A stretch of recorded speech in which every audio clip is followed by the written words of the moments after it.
Magandang umaga Luzon, mayong buntag Visayas o Mindanao. So sumagang ito mga ka-farmers ay nagpapakitas po tayo sa ating ampalaya. So ito ang ating ampalaya, pagsiyam pa lang na harvest mga ka-farmers. Tapos nakita na natin may paisa-isang namumutok dahil po sa palaging umulan, no? So kung uulan ngayon maghapon mga ka-farmers, ito po siguro ang pangatlong ulan, araw sa ulan. So alam nyo, buong gabi umulan, kita nyo. So ngayon lang humupa, kaya nga naputok ang mga bunga sa ating ampalaya. So ganun din si Mistisa mga ka-farmers, madali lang pong mamutok ang mga bunga. So okay lang kasi napakaganda naman po ang mga presyo ngayon. Ayan mo,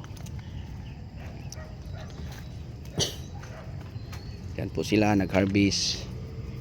So dinibanda sa baba, hindi pa napipitasan. So nag-umpisa pa lang sila mga ka-farmers. Yan, daming tubig eh.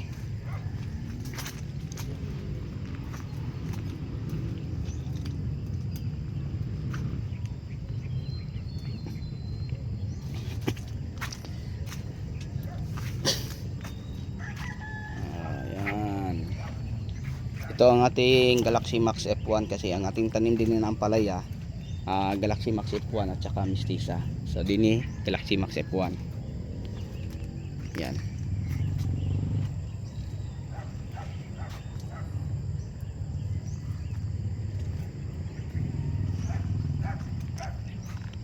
Okay, so maganda na pong tingnan mga ka-farmers. Kahit palaging inulan o bugbog sa ulan ng ating tanim, na bagyo, nalubog sa tubig ulan, hinampas ng malakas na hangin na madalang ulan.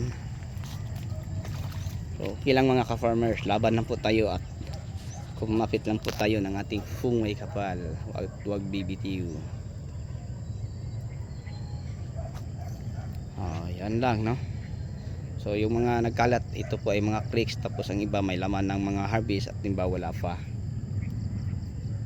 Yun lang mga ka-farmers, mga ka-viewers, ang may share at may bahagi ko sa inyo sa magang ito. Hanggang dito na lang, maraming salamat po. Thank you.